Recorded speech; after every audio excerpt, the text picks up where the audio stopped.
पालघरमधल्या तारापूर या ठिकाणी आज केंद्र सरकारच्या सूचनेनुसार ब्लॅकआउट मॉकड्रिलचं आयोजन करण्यात आलं। तारापूर हे अणुशक्ती केंद्र असल्या कारणामुळे या भागात शत्रूकडून हवाई हल्ल्याची शक्यता वर्तवली जात असते आणि त्या अनुषंगाने युद्धजन्य स्थितीत जर हवाई हल्ला झाला तर नागरिकांनी आपला जीव कशा पद्धतीने वाचवावा आणि जखमी नागरिकांना कशा पद्धतीने सहकार्य करावं याची प्रात्यक्षिकं आज ब्लॅकआउट मॉकड्रिलमध्ये पाहायला मिळाली। याचाच आढावा आमचे प्रतिनिधी प्रवीण बाबरे यांनी घेतला। आपण पाहूया।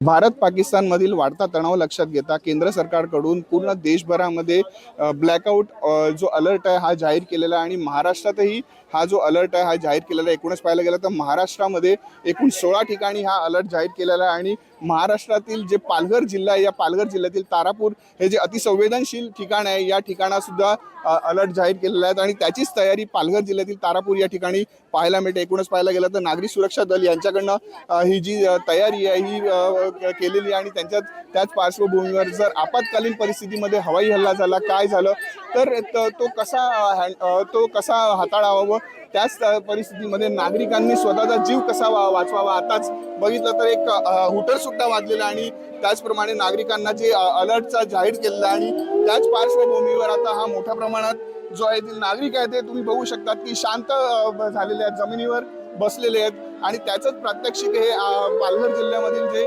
तारापूर आहे या ठिकाणी पाहायला मिळते।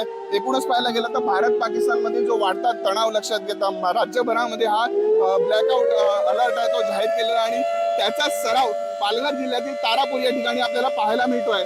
प्रवीण बाबरे, लोकशाही मराठी, पालघर। लोकशाही मराठी ऐका, पहा, जागरूक रहा।